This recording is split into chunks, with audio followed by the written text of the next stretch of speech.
भगवद गीता के अध्याय 4 श्लोक 7 में लिखा है, यदा यदा हि धर्मस्य ग्लानिर्भवति भारत अभ्युत्थानं धर्मस्य तदात्मानं सृजाम्यहम् परित्राणाय साधूनां विनाशाय च दुष्कृताम् धर्म संस्थापनार्थाय संभवामि युगे युगे। मैं प्रकट होता हूँ, मैं आता हूँ। जब जब धर्म की हानि होती है तब तब मैं आता हूँ। जब जब अधर्म बढ़ता है तब तब मैं आता हूँ। सज्जन लोगों की रक्षा के लिए मैं आता हूँ। दुष्टों का विनाश करने के लिए मैं आता हूँ। धर्म की स्थापना के लिए मैं आता हूँ और युग युग में जन्म लेता हूँ। ये बातें श्री कृष्ण ने कही हैं, जो स्वयं भगवान विष्णु के एक अवतार थे। पर यह भगवान विष्णु का पहला अवतार नहीं है। जब जब अधर्म धर्म पर हावी हुआ है तब तब भगवान विष्णु ने अवतार लिया है और आज तक भगवान विष्णु ने कुल 9 अवतार लिए और उनका 10वां अवतार कलयुग के अंत में होगा। पर क्या आपने कभी सोचा है कि ये अवतार कौन कौन से हैं और क्यों भगवान विष्णु को ये अवतार लेना पड़ा? जैसे कि आपको पता ही होगा, ब्रह्मा जी ने इस अनंत काल चक्र को 4 भागों में बांट रखा है, जो है सत्ययुग, त्रेता युग, द्वापर युग और कलयुग। और हर युग में भगवान विष्णु जी ने अवतार लिए हैं। सत्ययुग में 4 अवतार, त्रेता युग में 3 अवतार, द्वापर युग में 1 अवतार और कलयुग में 2 अवतार। इन 4 युगों में सत्ययुग को सबसे पवित्र और सबसे शांत युग माना गया है, जहां सब लोग मिलजुल कर रहते थे। छल कपट, अधर्म, अन्याय जैसे लोग नहीं थे। पर फिर क्यों भगवान विष्णु को सत्ययुग में 4 अवतार लेने पड़े? आखिर इसके पीछे क्या रहस्य है? और त्रेता युग के भगवान राम की कहानी तो आप सब ने सुनी होगी, जो त्रेता युग में भगवान विष्णु के आखिरी अवतार थे। पर क्या आपने त्रेता युग में जन्मे भगवान विष्णु के पहले अवतार के बारे में सुना है, जिन्होंने अपने पिता की आज्ञा पर अपनी माता का सर धड़ से अलग कर दिया? आखिर ऐसी क्या मजबूरी रही होगी?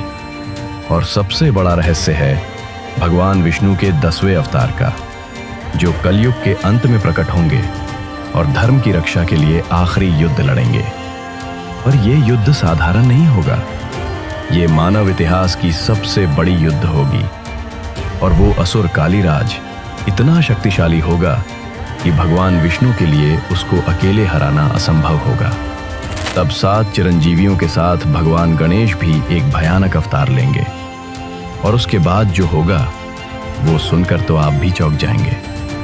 ये कहानी केवल भगवान विष्णु के 10 अवतार की नहीं, बल्कि सृष्टि के संतुलन की है। तो चलिए, आज हम आपको भगवान विष्णु के 10 अवतार के दर्शन करवाते हैं और उनके बारे में ऐसे बताएंगे जैसे आज तक आपको किसी ने आपको नहीं बताया होगा। लेकिन उससे पहले अगर आपको वीडियो अच्छी लगे तो इसे लाइक करके कमेंट में ओम नमो नारायण जरूर लिखें। मत्स्य अवतार।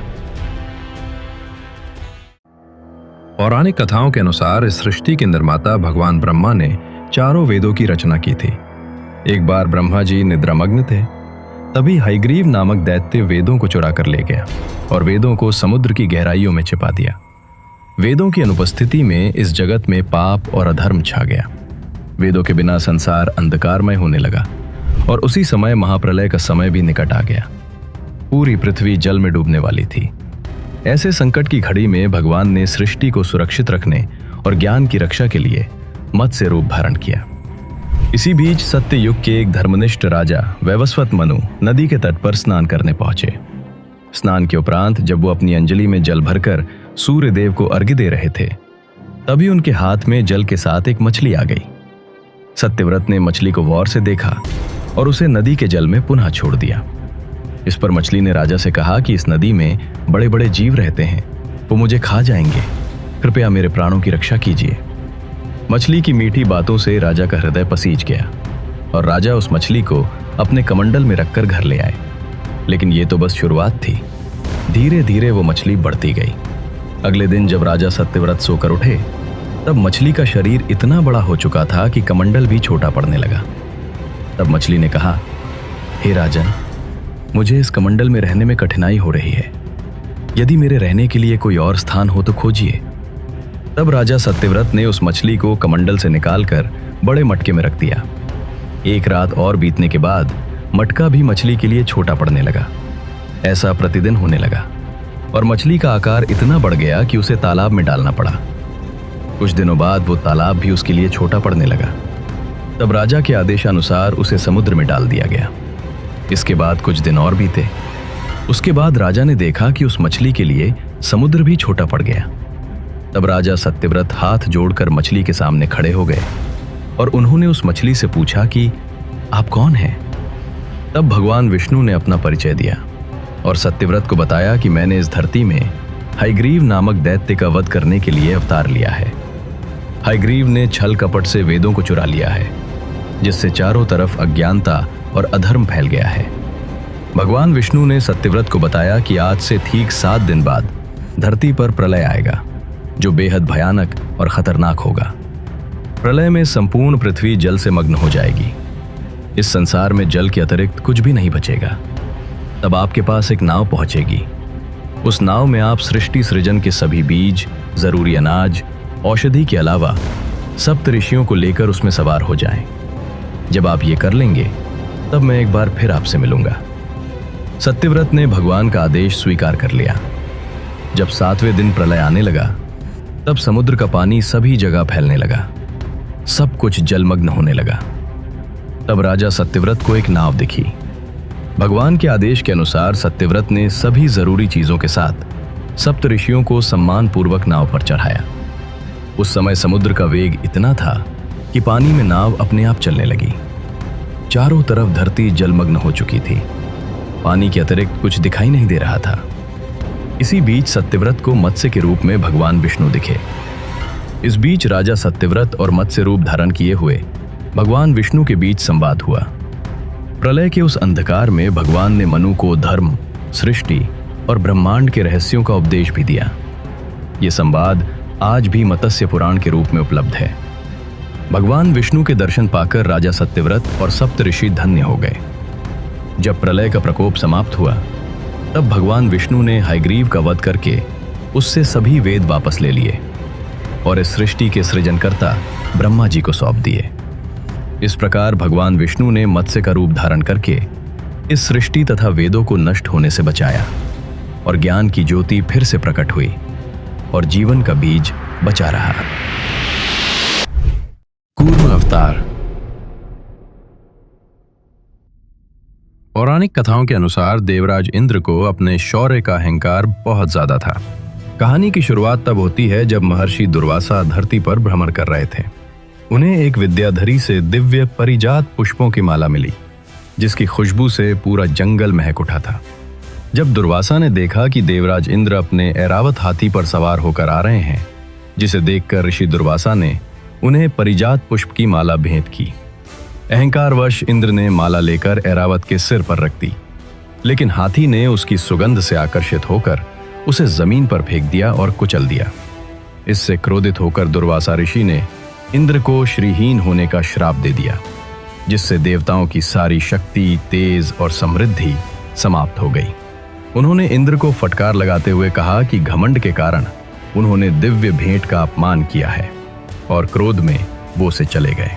श्राप के प्रभाव से देवलोक, मृत्युलोक और पाताल लोक श्रीहीन हो गए।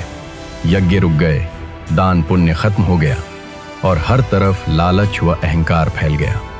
जब देवताओं की शक्ति कम हुई तो असुरों ने हमला कर दिया। शक्तिहीन देवता युद्ध हार गए और पितामह ब्रह्मा की शरण में पहुंचे। ब्रह्मा जी उन्हें लेकर भगवान विष्णु के पास गए। देवताओं ने निवेदन किया, हे प्रभु, यदि आप ही हमारी रक्षा नहीं करेंगे तो अधर्म की विजय निश्चित है। भगवान मुस्कुराए और भगवान विष्णु ने देवताओं को धैर्य रखने की सलाह दी और कहा कि इस समय असुरों का भाग्य प्रबल है, इसलिए उनसे मित्रता कर लेनी चाहिए। उन्होंने समुद्र मंथन का सुझाव दिया ताकि अमृत प्राप्त किया जा सके, जिसे पीकर देवता अमर हो सके। भगवान विष्णु जी के निर्देश पर देवताओं ने राजा बलि और असुरों के साथ संधि की कि अमृत में सबको हिस्सा मिलेगा। मंथन के लिए मंदराचल पर्वत को मथानी और वासुकी नाग को रस्सी बनाया गया। असुरों ने अहंकारवश वासुकी नाग का मुख, सिर पकड़ने की जिद की, जबकि देवताओं ने पूंछ पकड़ी। जब मंथन शुरू हुआ तो मंदराचल पर्वत का कोई आधार न होने के कारण वो समुद्र में डूबने लगा। विघ्न को दूर करने के लिए भगवान विष्णु ने स्वयं कूर्म अवतार यानी कि कछुए का रूप धारण किया। उनकी पीठ 1,00,000 योजन लंबी थी। उन्होंने समुद्र के तल में जाकर मंदराचल पर्वत को अपनी पीठ पर उठा लिया, जिससे पर्वत को आधार मिला और मंथन सुचारू रूप से चलने लगा। मंथन के दौरान सबसे पहले भयानक कालकूट विष निकला, जिससे पूरी सृष्टि के विनाश का खतरा पैदा हो गया। तब भगवान शिव ने आगे आकर उस विष को पी लिया। उन्होंने विष को अपने गले में ही रोक लिया, जिससे उनका गला नीला पड़ गया और वे नीलकंठ कहलाए।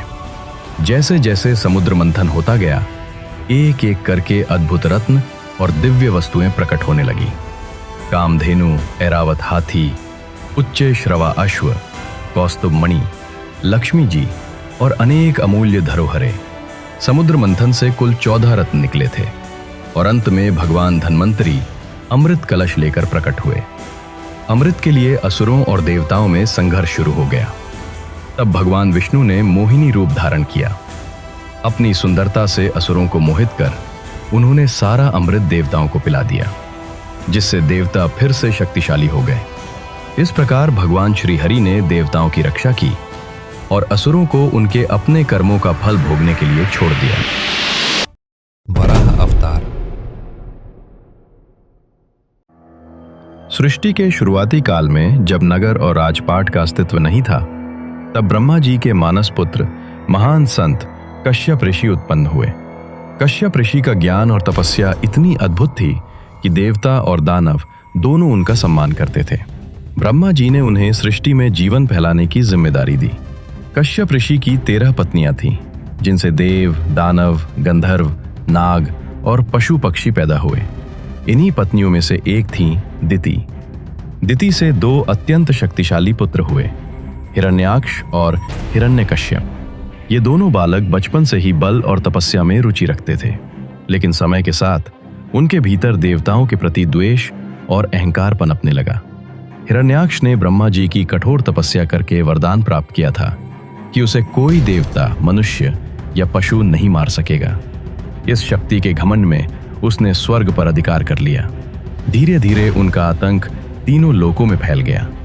देवता भी उनकी शक्ति से भयभीत हो गए और अधर्म चारों ओर हावी होने लगा। इनमें से हिरण्याक्ष विशेष रूप से गर्व और बल का प्रतीक था। अपनी शक्ति दिखाने के लिए उसने एक अद्भुत कृत्य किया। उसने स्वयं पृथ्वी का अपहरण कर लिया।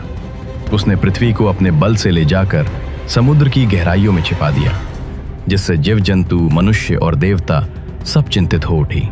पृथ्वी माता ने करुणा भरी पुकार लगाई, हे नारायण, मेरी रक्षा कीजिए। जब धरती माता संकट में थी, तब देवताओं ने भगवान विष्णु की स्तुति की। उनकी पुकार सुनकर श्री हरि ने एक अद्भुत और अनसुना रूप धारण किया, वराह अवतार, एक विशाल सूअर का रूप। उनके शरीर से दिव्य तेज निकल रहा था और उनकी गर्जना से आकाश गूंज रहा था। भगवान ने सूअर का रूप इसलिए चुना क्योंकि ये जीव कीचड़ और गहराई में उतरकर दबी हुई चीजों को ढूंढ निकालने की क्षमता रखता है। ये अवतार अधर्म की गहराई में जाकर धर्म को पुनः स्थापित करने का प्रतीक था। भगवान वराह ने महासागर के भीतर छलांग लगाई और पाताल लोक पहुंचे। वहां उन्होंने अपने विशाल और मजबूत दांतों पर धरती माता को उठा लिया। जब वे धरती को ऊपर ला रहे थे, तब अपने अद्भुत बल पर घमंड करते हुए हिरण्याक्ष ने उन्हें चुनौती दी। उसने भगवान को देखा और हंसते हुए बोला, अरे ये तुच्छ जानवर मेरे सामने आया है, आज मैं इसे भी नष्ट कर दूंगा। दोनों के बीच एक भीषण युद्ध हुआ जो कई युगों तक चलता रहा। समुद्र की गहराइयों में दोनों का संघर्ष इतना भीषण था कि देवता ऊपर खड़े होकर भय और आश्चर्य से देख रहे थे। हिरण्याक्ष को लगा कि वो अजेय है, लेकिन वो ये भूल गया था कि उसने ब्रह्मा जी से सूअर, वराह के हाथों न मारे जाने का वरदान नहीं मांगा था। अंत में भगवान वराह ने अपने तीक्ष्ण दांतों से हिरण्याक्ष का वध कर दिया और ब्रह्मांड को उसके आतंक से मुक्त कराया। फिर भगवान ने अपनी विशाल दांतों पर पृथ्वी माता को उठाया और उन्हें जल से बाहर लाकर ब्रह्मांड के संतुल स्थान पर स्थापित कर दिया। प्रकृति फिर से हरी भरी हो गई और जीवन का संचार शुरू हुआ।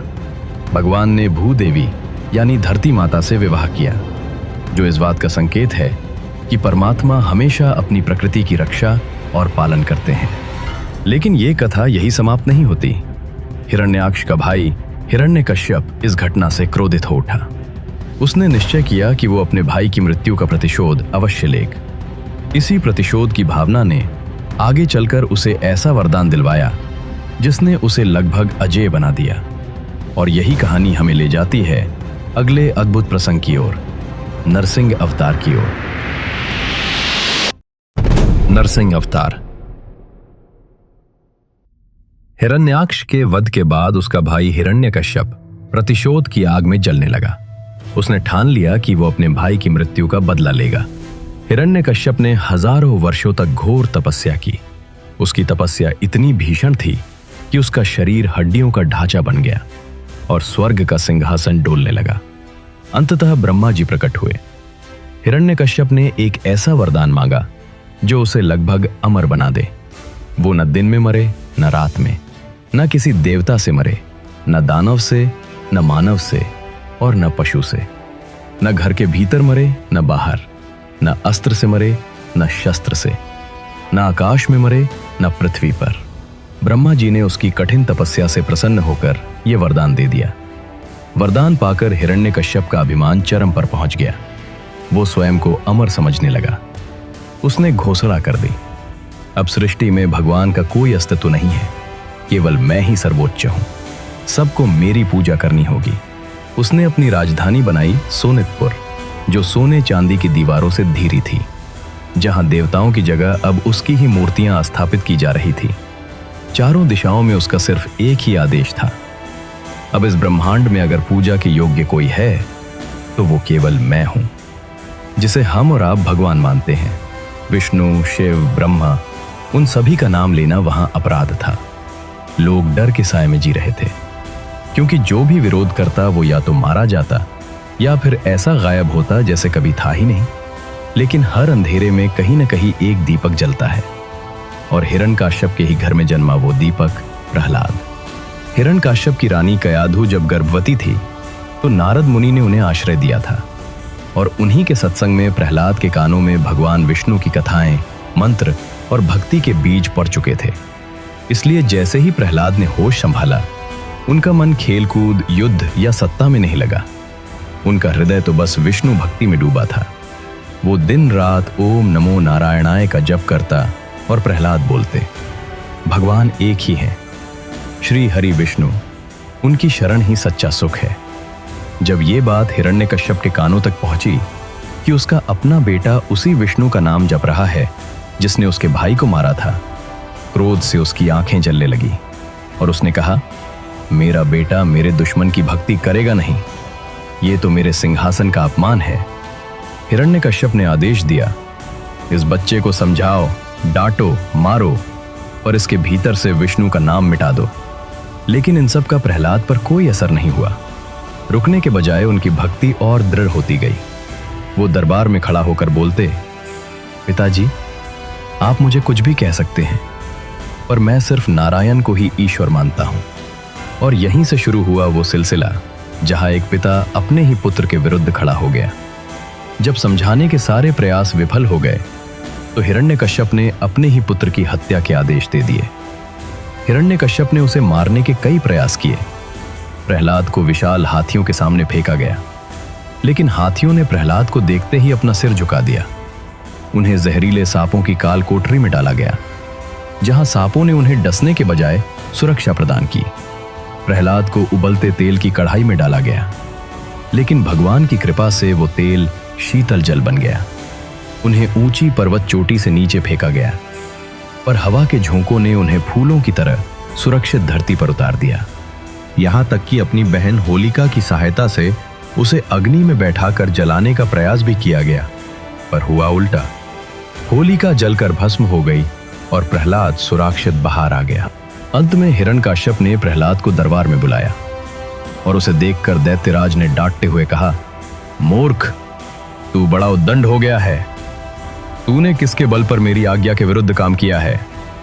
इस पर प्रहलाद ने कहा, पिताजी, ब्रह्मा से लेकर तिनके तक सब छोटे बड़े चर अचर जीवों को भगवान ने ही अपने वश में कर रखा है। वो परमेश्वर ही अपनी शक्तियों द्वारा इस विश्व की रचना, रक्षा और संहार करते हैं। आप अपना ये भाव छोड़ अपने मन को सबके प्रति उदार बनाइए। प्रहलाद की बात को सुनकर हिरण्यकशिपु का शरीर क्रोध के मारे थर-थर कांपने लगा। अंत में अहंकार से भरे हिरण्यकश्यप ने प्रहलाद को एक खंबे के पास ले जाकर पूछा, बता, तेरा विष्णु कहाँ है? क्या वो इस खंबे में भी है? प्रहलाद ने अटूट विश्वास के साथ कहा, हाँ पिताजी, वे कण-कण में है। जैसे ही हिरण्यकश्यप ने खंबे पर गदा से प्रहार किया, एक भयंकर गर्जना हुई और खंभा चीरकर भगवान नरसिंह प्रकट हुए। उनका रूप अत्यंत विकराल था, आधा शरीर सिंह का और आधा मनुष्य का। नरसिंह अवतार ने क्रोध में हिरण्यकश्यप का गला पकड़ उसे हवा में उठाकर पटक दिया। फिर घसीटते हुए महल को चौखट तक ले गए और उसे उठाकर अपनी जांघों पर लिटा दिया। भगवान ने हिरण्यकश्यप के वरदान की हर शर्त को ध्यान में रखते हुए उसका अंत किया। नरसिंह अवतार ने हिरण्यकश्यप का पेट फाड़ कर उसका अंत किया। हिरण्यकश्यप के वध के बाद भी नरसिंह भगवान का क्रोध शांत नहीं हो रहा था। पूरी सृष्टि भयभीत थी। तब बालक प्रहलाद ने उनके चरणों में गिरकर प्रार्थना की। भक्त की करुणा भरी पुकार सुनकर भगवान शांत हुए और प्रहलाद को अपनी गोद में बिठाकर आशीर्वाद दिया। देवताओं ने आनंद मनाया। प्रहलाद ने अपने प्रभु के चरणों में प्रणाम किया और सृष्टि में फिर से धर्म का प्रकाश फैल गया। हिरण्यकश्यप के वध के बाद उसका पुत्र प्रहलाद भगवान विष्णु का महान भक्त बन गया। प्रहलाद की भक्ति की गाथा तीनों लोकों में प्रसिद्ध हुई। वामन अवतार। वामन अवतार की कथा देव माता अदिति और महर्षि कश्यप से जुड़ी है। धार्मिक ग्रंथों के अनुसार देव माता अदिति ने किसी समय भगवान विष्णु की तपस्या की थी। इससे प्रसन्न होकर भगवान विष्णु ने उन्हें वरदान दिया था, उनका पुत्र बनकर वे देवताओं का कल्याण करेंगे। इधर प्रहलाद के वंश में जन्म हुआ राजा बलि का, जो प्रहलाद का पोता था। बलि बचपन से ही साहसी और उदार थे। उन्होंने कठोर तपस्या की और देवताओं से भी अधिक शक्ति प्राप्त की। गुरु शुक्राचार्य के मार्गदर्शन में उन्होंने असुरों का नेतृत्व किया और एक एक कर देवताओं को पराजित कर दिया। स्वर्गलोक तक पर कब्जा कर लिया गया। उनमें अपने पूर्वजों के समान ही असुरों का तेज था, लेकिन साथ ही प्रहलाद की भक्ति का प्रभाव भी था। बलि एक न्यायप्रिय और तपस्वी राजा थे। स्वर्ग अब देवताओं के हाथ में नहीं था। इंद्र, वरुण, अग्नि और कुबेर जैसे देवगण दर दर भटक रहे थे। पुत्र की दयनीय स्थिति से दुखी देव माता अदिति ने भगवान विष्णु से प्रार्थना की। इस पर भगवान ने दर्शन देकर कहा कि चिंता मत करो, मैं तुम्हारे पुत्र के रूप में जन्म लेकर इंद्र का खोया राज्य वापस दिलाऊंगा। वहीं महर्षि कश्यप की प्रेरणा से माता अदिति ने पयोव्रत का अनुष्ठान किया। समय आने पर उन्होंने वामन अवतार को जन्म दिया। वे एक छोटे कद के अत्यंत तेजस्वी ब्राह्मण बालक थे। उनके एक हाथ में कमंडल, दूसरे में छत्र और कंधे पर जनेऊ था। उनका मुख ब्रह्म तेज से चमक रहा था। बलि ने गुरु शुक्राचार्य के मार्गदर्शन में 100वां अश्वमेध यज्ञ करने का संकल्प लिया था, ताकि उनका त्रैलोक्य पर अधिकार सदा के लिए स्थिर हो जाए।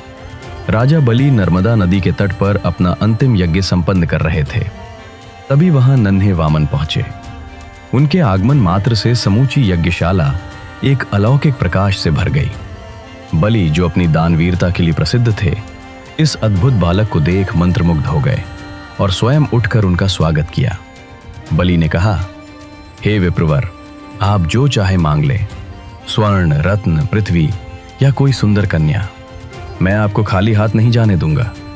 तब वामन मुस्कुराए और बोले, हे राजन, मुझे अधिक कुछ नहीं चाहिए, मात्र 3 पग भूमि चाहिए जहां मैं शांति से बैठकर तप कर सकूं। सभी सभा चकित रह गए। इतना महादानवी राजा और इतना छोटा सा दान। बलि ने हंसते हुए कहा, मुझे लगा था कि तुम स्वर्ण गाय या कोई राज्य मांगोगे, लेकिन तुमने तो केवल 3 पग भूमि मांगी। इसे मैं अवश्य दूंगा। असुर गुरु शुक्राचार्य अपनी दिव्य दृष्टि से जान गए कि यह साधारण बालक कोई और नहीं, स्वयं भगवान विष्णु है। उन्होंने बलि को सावधान करते हुए कहा, बलि रुक जाओ, ये तुम्हें छलने आए हैं। यदि तुमने संकल्प ले लिया तो तुम अपना सब कुछ खो दोगे। लेकिन बलि ने विनम्रतापूर्वक कहा, यदि स्वयं नारायण मेरे द्वार पर भिक्षुक बनकर आए हैं तो ये मेरे कुल का सबसे बड़ा सौभाग्य है। मैं अपना वचन नहीं तोड़ सकता। बलि ने जल हाथ में लेकर संकल्प लिया कि वे वामन को 3 पग भूमि दान करेंगे। जैसे ही बलि ने संकल्प लिया, वही छोटा ब्राह्मण अचानक विराट हो उठा। उसका शरीर आकाश छू गया, सिर से ब्रह्मांड तक उसका प्रकाश फैल गया। ये थे स्वयं वामन भगवान विष्णु का त्रिविक्रम रूप। भगवान ने पहले पग में पूरी पृथ्वी और पाताल को नाप लिया। दूसरे पग में उन्होंने स्वर्ग और समस्त आकाश को नाप लिया। अब तीसरे पग के लिए स्थान नहीं बचा। भगवान ने बलि की ओर देखा। बलि के भीतर का अहंकार पूरी तरह नष्ट हो चुका था। उन्होंने हाथ जोड़कर अपना सिर झुका दिया और कहा, प्रभु, यदि संपत्ति कम पड़ गई है तो संपत्ति का स्वामी अभी शेष है। अपना तीसरा पग मेरे मस्तक पर रखें। भगवान ने तीसरा पैर राजा बलि के सिर पर रख दिया और राजा बलि को पाताल लोक भेज दिया। इसके बाद स्वर्ग देवताओं को लौटा दिया। परंतु राजा बलि की दानवीरता से प्रसन्न होकर भगवान वामन ने उन्हें पाताल लोक का राजा बना दिया एवं वरदान मांगने के लिए कहा। इस पर बलि भगवान से अपने पास दिन रात पाताल लोक में रहने का वर मांगते हैं। वचन पालन करते हुए भगवान राजा बलि के साथ वे भी पाताल लोक में रहने लगे। इधर माता लक्ष्मी भगवान विष्णु के वापस न लौटने से चिंतित थीं। एक दिन वो असहाय युवती का रूप धारण करके राजा बलि के पास गईं और मदद करने को कहा। इस दौरान माता लक्ष्मी ने राजा बलि को रक्षा सूत्र बांधने के बाद कहा कि मैं तुम्हें अपना भाई मानती हूं, तुम मदद करने का वचन दो, तभी वे अपनी समस्या बताएंगी। बलि ने कहा कि आपने मुझे भाई बना लिया है, आपको मदद का वचन देता हूं। इतना कहते ही माता लक्ष्मी अपने वास्तविक स्वरूप में आ गईं और राजा बलि से कहा, उनके प्रभु श्री हरि विष्णु तुम्हारे वचन के कारण पाताल लोक में निवास कर रहे हैं। तुम इनको वचन से मुक्त कर दो ताकि वे अपने लोक वापस जाएं। बलि ने भगवान विष्णु को अपने वचन से मुक्त कर दिया। तब भगवान विष्णु ने बलि से कहा कि वे हर साल 4 माह के लिए पाताल लोक में निवास करेंगे। वही देवशयनी एकादशी से चतुर्मास प्रारंभ होता है।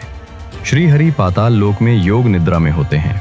यही कारण है कि आज भी लोग मानते हैं कि राजा बलि के द्वार पर स्वयं भगवान विष्णु वामन रूप में द्वारपाल बने खड़े हैं।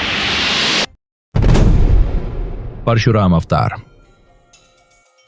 सत्य युग और त्रेता युग के संधि काल में जब अधर्म बढ़ने लगा, तब भगवान विष्णु ने अपना छठा अवतार लिया, परशुराम। परशुराम का जन्म कोई साधारण घटना नहीं थी। इसकी नींव पड़ी थी एक ऋषि के तेज और एक रानी की शंका के बीच। भृगुवंशी ऋषि ऋचिक का विवाह राजा गाधी की पुत्री सत्यवती से हुआ था।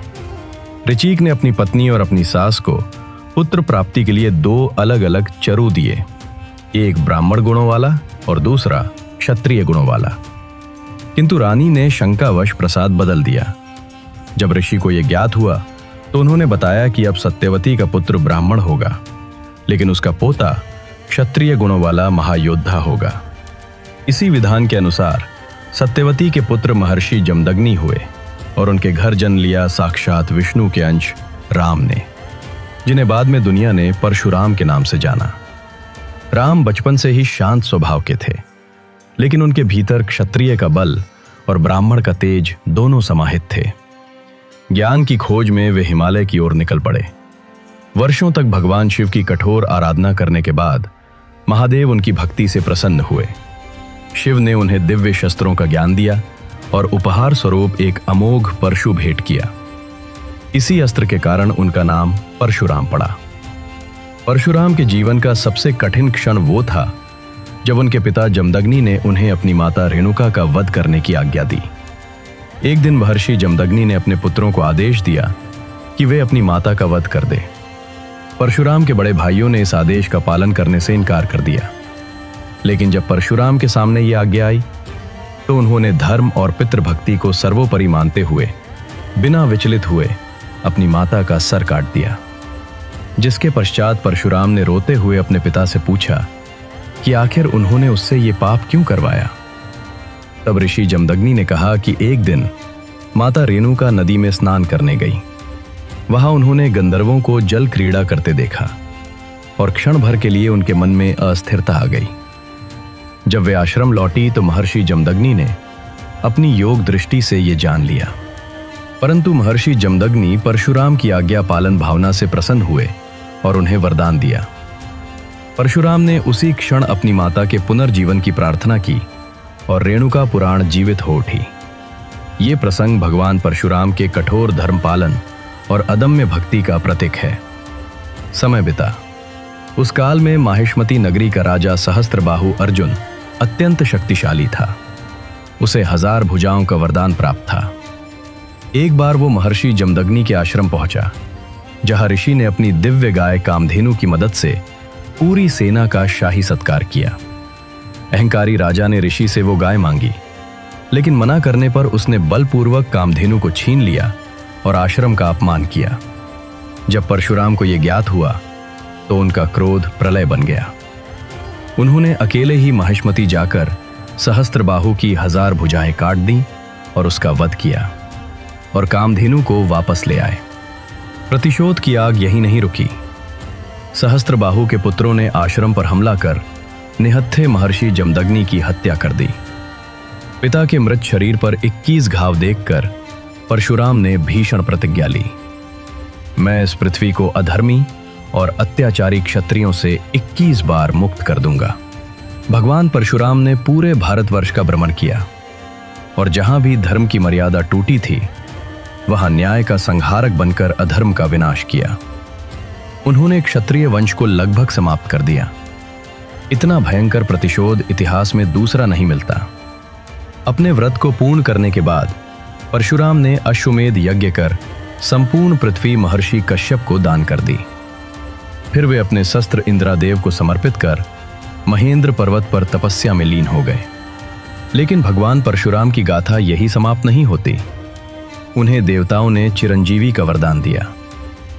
त्रेता युग में उन्होंने श्री राम को शिव धनुष टूटने पर परखा और पहचाना कि वे स्वयं विष्णु हैं। द्वापर युग में उन्होंने भीष्म, द्रोण और कर्ण को अस्त्र विद्या प्रदान की। कर्ण को दिया गया उनका श्राप महाभारत के युद्ध का निर्णायक मोड़ बना। आज भी वे महेंद्र पर्वत पर अदृश्य रूप में तपस्यारत हैं। पुराणों के अनुसार कलयुग के अंत में जब भगवान कल्कि अवतरित होंगे, तब परशुराम ही उनके गुरु बनेंगे और उन्हें धर्म स्थापना के लिए दिव्य अस्त्रों की शिक्षा देंगे और दिव्य शस्त्र प्रदान करेंगे और धर्म स्थापना में सहायक बनेंगे। राम अवतार। त्रेता युग में जब अधर्म और रावण जैसे दुष्टों का आतंक बढ़ने लगा, तब भगवान विष्णु ने अपना 7वां अवतार लिया, श्री राम। त्रेता युग में सरयू नदी के तट पर स्थित कौशल राज्य की राजधानी अयोध्या में सूर्यवंश के प्रतापी राजा दशरथ का शासन था। वे धर्मनिष्ठ और प्रजावत्सल थे, लेकिन संतानहीन थे। उनकी 3 रानियां थीं, कौशल्या, कैकई और सुमित्रा। महाराज दशरथ ने पुत्र प्राप्ति के लिए अपने गुरु वशिष्ठ मुनि से सलाह मांगी। तब वशिष्ठ मुनि ने उन्होंने महर्षि श्रृंगी से मिलने सुझाव दिया। वशिष्ठ मुनि के सुझाव के अनुसार महाराज दशरथ महर्षि श्रृंगी से मिले और उनसे पुत्र प्राप्ति का उपाय पूछा। महर्षि श्रृंगी ने उन्हें पुत्रेष्टि यज्ञ के बारे में बताया। संतान प्राप्ति के लिए उन्होंने महर्षि श्रृंगी के मार्गदर्शन में पुत्रेष्टि यज्ञ किया। यज्ञ के फलस्वरूप रानी कौशल्या से श्री राम, रानी कैकई से भरत और रानी सुमित्रा से लक्ष्मण और शत्रुघ्न का जन्म हुआ। बचपन से ही राम जी में अद्भुत गुण थे। वे आदर्श, विनम्र, शांत, न्यायप्रिय और चरित्रवान थे। वशिष्ठ मुनि के गुरुकुल में शिक्षा पाते हुए राम धर्म, नीति, संस्कृति और धनुष विद्या में पारंगत हुए। सभी राजकुमार शस्त्र और शास्त्र विद्या में निपुण थे। जब श्री राम 16 वर्ष के हुए, तब महर्षि विश्वामित्र राक्षसों के आतंक से यज्ञ की रक्षा हेतु उन्हें साथ ले गए। वहां राम ने राक्षसी तालका और सुबाहु जैसे राक्षसों का वध किया और महर्षि विश्वामित्र का यज्ञ सफल हुआ। महर्षि विश्वामित्र राम के इस कार्य से बहुत प्रसन्न हुए और उनको कई दिव्य अस्त्र प्रदान किए। इसके बाद महर्षि विश्वामित्र राम और लक्ष्मण को मिथिला ले गए, जहां राजा जनक ने अपनी पुत्री सीता का स्वयंवर रखा था। स्वयंवर की शर्त थी भगवान शिव के विशाल धनुष को उठाकर प्रत्यंचा चढ़ाना। अनेक राजाओं ने प्रयास किया पर कोई सफल न हो सका। तब राम ने सहजता से धनुष उठाया और उसे तोड़ डाला। इसके पश्चात राम, सीता और उनके भाइयों का विवाह संपन्न हुआ। अयोध्या लौटने पर राम के राज तिलक की तैयारी होने लगी, लेकिन रानी कैकई अपनी दासी मंथरा के कहने पर राजा दशरथ को अपने 2 वरदान याद दिलाती है। राम को 14 वर्षों का वनवास और भारत को अयोध्या का राज सिंहासन। राजा दशरथ विवश होकर ये वचन निभाने को बाध्य हुए। राम ने बिना किसी विरोध के पिता की आज्ञा स्वीकार की और सीता तथा लक्ष्मण के साथ वन की ओर प्रस्थान किया। वनवास के दौरान अनेक घटनाएं हुई।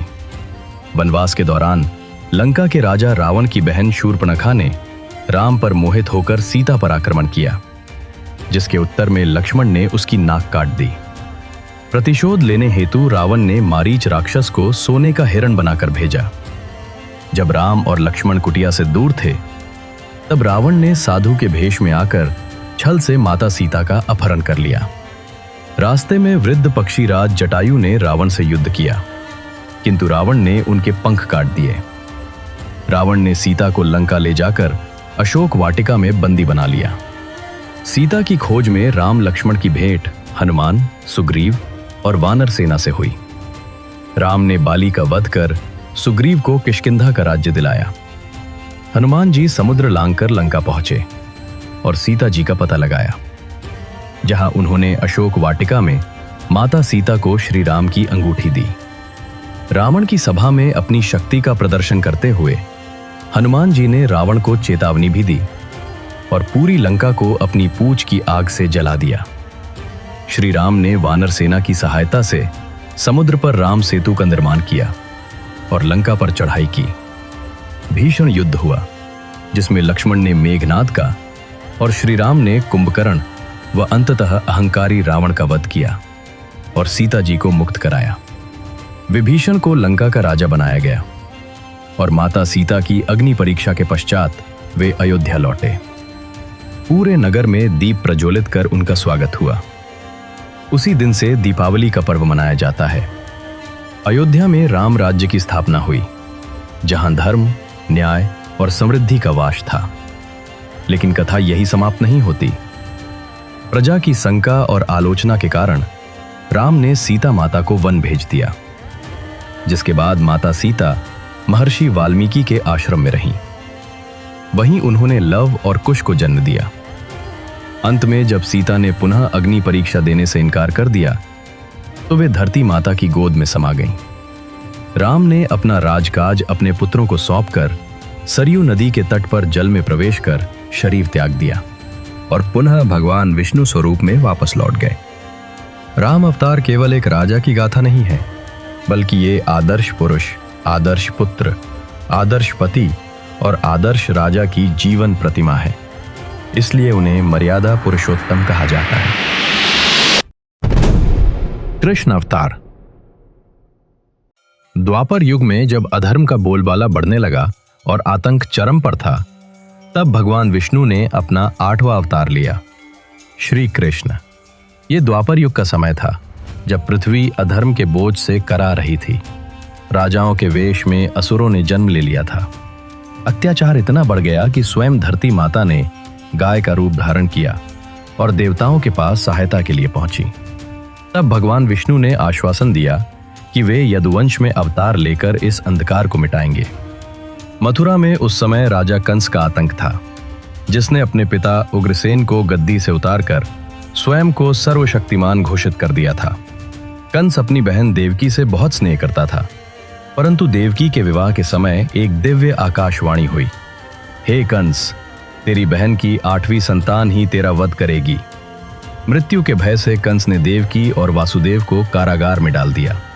देवकी की हर संतान का जन्म होते ही कंस से मार डालता। उसने एक एक कर देवकी की 6 संतानों की हत्या कर दी। 7वीं संतान के रूप में शेषनाग के अंश बलराम को योग माया के माध्यम से रोहिणी के गर्भ में पहुंचा दिया गया। भाद्रपद मास की घनघोर अंधेरी रात अष्टमी की तिथि थी। जैसे ही भगवान कृष्ण का जन्म हुआ, कारागार के पहरेदार गहरी नींद में सो गए और बेड़ियां अपने आप खुल गईं। वासुदेव जी ने नन्हे बालक को टोकरी में रखा और गोकुल की ओर चल पड़े। रास्ते में उफनती हुई यमुना ने प्रभु के चरण स्पर्श करने के लिए मार्ग दिया और शेषनाग ने बारिश से उनकी रक्षा की। गोकुल पहुंचकर वासुदेव ने कृष्ण को नंद यशोदा के पास छोड़ा और वहां जन्मी योगमाया को लेकर वापस जेल आ गए। इस प्रकार भगवान कृष्ण का पालन पोषण गोकुल में हुआ। भगवान कृष्ण बचपन से ही नटखट और मनमोहक थे। वे माखन चुराते, गोपियों की मटकी फोड़ते और अपनी बांसुरी की धुन से सबका मन मोह लेते। उनकी बाल लीलाएं आज भी लोक गीतों और कथाओं में गाई जाती हैं। कंस ने उन्हें मारने के लिए अनेक असुरों को भेज पूतना, तृणावर्त, शक्तासुर और बकासुर जैसे भयंकर राक्षस। लेकिन नन्हे कृष्ण ने खेल खेल में सबका वध कर दिया। वे पूरे ब्रज के लाडले और माखन चोर बन गए। जब माता यशोदा ने उन्हें मिट्टी खाने पर डांटा और उनका मुख खुलवाया तो उन्हें कृष्ण के मुख में पूरे ब्रह्मांड के दर्शन हुए। जब यमुना में कालिया नाग ने आतंक मचाया तब यमुना के जल को विषैला करने वाले कालिया नाग का घमंड तोड़ने के लिए भगवान कृष्ण जल में कूद पड़े और उसके फनों पर दिव्य नृत्य किया और यमुना को विष मुक्त कराया। इसके बाद जब इंद्रदेव ने अपने अहंकार में ब्रज पर मूसलाधार वर्षा की तब 7 वर्षीय कृष्ण ने अपनी छोटी उंगली पर गोवर्धन पर्वत को 7 दिनों तक उठाकर रखा, जिससे पूरे ब्रजवासियों की रक्षा हुई। ये लीला सिखाती है कि भगवान के लिए भक्ति और शरणागति ही सबसे बड़ी शक्ति है। बरसाने की श्री राधा रानी भगवान श्री कृष्ण की प्राण प्रिय थी। वृंदावन की गलियों में कृष्ण की बांसुरी की धुन पर आत्माएं खिंची चली आती थीं। राधा कृष्ण का प्रेम कोई सांसारिक मोह नहीं बल्कि भक्ति की पराकाष्ठा थी। राधा प्रेम का वो शुद्ध रूप थीं जिन्होंने कभी कृष्ण पर अधिकार नहीं जताया बल्कि स्वयं को उनके चरणों में समर्पित कर दिया। रास लीला में कृष्ण ने अनेकों रूप धारण कर हर गोपी के साथ नृत्य किया, जो जीव और ईश्वर के मिलन का प्रतीक है। अंततः वो समय आया जब कृष्ण को मथुरा लौटना पड़ा। कंस ने उन्हें और बलराम को मल्ल युद्ध के बहाने मारने का अंतिम षड्यंत्र रचा, परंतु कृष्ण ने अखाड़े में ही कंस के शक्तिशाली योद्धाओं को धूल चटा दी और अंत में कंस का वध कर अधर्म का विनाश किया। उन्होंने अपने माता पिता को कारागार से मुक्त कराया और मथुरा की प्रजा को आतंक से बचाया। इसके बाद भगवान कृष्ण ने द्वारका नगरी बसाई और यदुवंश का विस्तार किया। द्वापर युग का सबसे बड़ा प्रसंग था महाभारत। इसमें कृष्ण ने पांडवों का साथ दिया और अर्जुन के सारथी ही बने। कौरवों द्वारा पांडवों को उनके अधिकार का राज्य न देने और द्रौपदी के अपमान के कारण युद्ध अनिवार्य हो गया था। श्री कृष्ण स्वयं शांतिदूत बनकर हस्तिनापुर गए और केवल 5 गांव मांगे, लेकिन दुर्योधन ने सुई की नोक के बराबर भूमि देने से भी मना कर दिया। अंततः कुरुक्षेत्र के मैदान को युद्ध के लिए चुना गया। जब दोनों सेनाएं आमने सामने थीं, तब अपने सगे संबंधियों को शत्रु पक्ष में देखकर अर्जुन मोहग्रस्त हो गए और उन्होंने शस्त्र त्याग दिए। तब भगवान श्री कृष्ण ने अर्जुन को श्रीमद् भगवद गीता का अमर उपदेश दिया। उन्होंने समझाया कि आत्मा अमर है और धर्म की रक्षा के लिए कर्म करना ही मनुष्य का परम कर्तव्य है।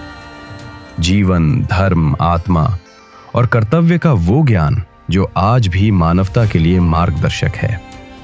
इसके बाद अर्जुन ने अपना गांडीव धनुष उठाया और युद्ध का शंखनाद हुआ। महाभारत युद्ध में पांडवों की विजय हुई और अधर्म पर धर्म की स्थापना हुई। युद्ध के बाद धीरे धीरे यदुवंश में भी कलह बढ़ने लगा। गांधारी के श्राप के कारण यदुवंश नष्ट हुआ। अंततः कृष्ण वन में पीपल के वृक्ष के नीचे विश्राम कर रहे थे। तभी एक शिकारी ने उन्हें हिरन समझकर उनके पैर में बाण मार दिया। भगवान कृष्ण मुस्कुराए और उसे अभय दान दिया। यही उनका अंत था और इसी के साथ द्वापर युग समाप्त होकर कलयुग का आरंभ हुआ। बुद्ध अवतार। द्वापर युग के अंत और कलयुग की शुरुआत में जब पृथ्वी पर हिंसा, बलि प्रथा और अंधविश्वास बढ़ने लगे, तब भगवान विष्णु ने मानव रूप में अवतार लिया, जिसे हम गौतम बुद्ध के नाम से जानते हैं। यह अवतार इसलिए विशेष था क्योंकि इसमें ईश्वर ने युद्ध या शस्त्र का सहारा नहीं लिया, बल्कि ज्ञान और करुणा से मानवता को मार्ग दिखाया। ईसा से लगभग 500 साल पहले कपिलवस्तु में शाक्य वंश के राजा शुद्धोधन और रानी महामाया के घर एक पुत्र का जन्म हुआ। जन्म के 7वें दिन ही माता का निधन हो गया और बालक का पालन पोषण उनकी मौसी प्रजापति गौतमी ने किया। उसका नाम सिद्धार्थ रखा गया। सिद्धार्थ बचपन से ही करुणामय और संवेदनशील थे। राजमहल में उन्हें हर सुख सुविधा दी गई, लेकिन उनके हृदय में जीवन के गहरे रहस्यों को जानने की जिज्ञासा बनी रही। एक दिन जब सिद्धार्थ नगर भ्रमण को निकले तो उन्होंने ऐसे दृश्य देखे जिन्होंने उनके जीवन की दिशा ही बदल दी। उन्होंने एक वृद्धि, एक रोगी और एक शव देखा। ये देखकर उनके मन में जीवन की नश्वरता और दुख का बोध हुआ। फिर उन्होंने एक सन्यासी को देखा जो त्याग और शांति के मार्ग पर था। उसी क्षण उन्होंने समझ लिया कि जीवन का सत्य भोग विलास में नहीं, बल्कि त्याग और साधना में छिपा है। उनका हृदय विचलित हो उठा। उन्होंने निर्णय लिया कि वे संसार की मोह माया से ऊपर उठकर सत्य की खोज करेंगे। मात्र 29 वर्ष की आयु में उन्होंने राजमहल, पत्नी यशोधरा और पुत्र राहुल को छोड़ दिया और संन्यास मार्ग पर निकल पड़े। वर्षों तक उन्होंने कठोर तपस्या की, अनेक गुरुओं से शिक्षा ली, लेकिन उन्हें शांति नहीं मिली। अंततः वे बोध गया पहुंचे और वहां एक पीपल के वृक्ष के नीचे ध्यानस्थ हो गए। कई दिनों तक गहन साधना के बाद वैशाख पूर्णिमा की रात को उन्हें ज्ञान की प्राप्ति हुई। उसी क्षण सिद्धार्थ बुद्ध बन गए, अर्थात वो जिसने सत्य को जान लिया। ज्ञान प्राप्त करने के बाद उन्होंने लोगों को मध्यम मार्ग अपनाने की शिक्षा दी, जिसमें न तो अत्यधिक भोग था और न कठोर तपस्या। उन्होंने 4 आर्य सत्यों और अष्टांगिक मार्ग का उपदेश दिया और करुणा तथा अहिंसा को जीवन का आधार बताया। भगवान बुद्ध ने पहला उपदेश सारनाथ में दिया, जिसे धर्म चक्र प्रवर्तन कहा गया। उनके उपदेशों ने लाखों लोगों का मार्गदर्शन किया और बौद्ध धर्म का जन्म हुआ। अंततः 80 वर्ष की आयु में कुशीनगर में उन्होंने महापरिनिर्वाण प्राप्त किया। कल्कि अवतार। कलयुग की शुरुआत के साथ ही धर्म क्षीण होने लगा और अधर्म ने चारों ओर अपने पैर पसार दिए। समय के साथ झूठ, लोभ, पाप और हिंसा जीवन का हिस्सा बनते गए। शास्त्रों में वर्णन है कि कलयुग के अंतिम चरण में स्थिति इतनी भयानक हो जाएगी कि मनुष्य की आयु बहुत छोटी रह जाएगी। रिश्तों में प्रेम नहीं बचेगा, धर्म केवल नाम मात्र का रह जाएगा और अधर्म ही शासन करेगा। ऐसे समय में जब पृथ्वी अत्याचार से कराह रही होगी, जब निर्दोषों की पुकार आकाश तक पहुंच जाएगी और जब अधर्म का भार असहनीय हो जाएगा, तब स्वयं भगवान विष्णु अपने अंतिम अवतार के रूप में प्रकट होंगे। ये होगा कल्कि अवतार। पुराणों में वर्णन है कि उत्तर प्रदेश के संभल नामक स्थान पर विष्णु यश नामक एक ब्राह्मण के घर एक पुत्र का जन्म होगा। वही पुत्र आगे चलकर कल्कि कहलाएगा। कल्कि घोड़े की तरह तीव्रगामी होंगे और उनके पास देवदत्त नाम का एक सफेद अश्व होगा। उनके हाथों में एक दिव्य चमचमाती तलवार होगी, जिसकी तेज से अधर्म कांप उठेगा। कल्कि का उद्देश्य होगा अधर्म और अत्याचार का अंत करना। वे दुष्टों, पापियों और कलयुग के अत्याचारी शासकों का विनाश करेंगे और एक नए युग की स्थापना करेंगे। शास्त्र कहते हैं कि कल्कि ही इस युग का अंत कर फिर से सतयुग का आरंभ करेंगे। लेकिन कल्कि की कथा यही समाप्त नहीं होती। मान्यता है कि जब वे प्रकट होंगे तो उनके साथ वे अमर योद्धा भी खड़े होंगे, जिन्हें हम चिरंजीव भी कहते हैं, जैसे भगवान परशुराम, भगवान हनुमान, अश्वत्थामा और अन्य। कहा जाता है कि परशुराम स्वयं कल्कि को शस्त्र प्रदान करेंगे और उन्हें धर्म युद्ध के तैयार करेंगे। कल्कि अवतार आज भी रहस्य से घिरा हुआ है। कोई नहीं जानता कि उनका प्रकट होना कब और कैसे होगा, परंतु इतना निश्चित है कि जब अधर्म अपनी चरम सीमा पर पहुंच जाएगा, तब उनका आगमन अवश्य होगा। और शायद यहीं से शुरू होगी एक और रहस्यमय कहानी, कलिराज की। शास्त्रों में संकेत है कि कलयुग के अंतिम चरण में कलिराज नाम का एक भयानक चरित्र उभरेगा, जो अधर्म का प्रतीक होगा और संसार को विनाश की ओर धकेलेगा। यही वो शक्ति होगी जिसका अंत करने के लिए कल्कि प्रकट होंगे। कलिराज कौन होगा, उसका साम्राज्य ये कैसा होगा और किस तरह उसका सामना कल्कि से होगा, ये एक ऐसा रहस्य है जिसे आने वाला समय ही उजागर करेगा।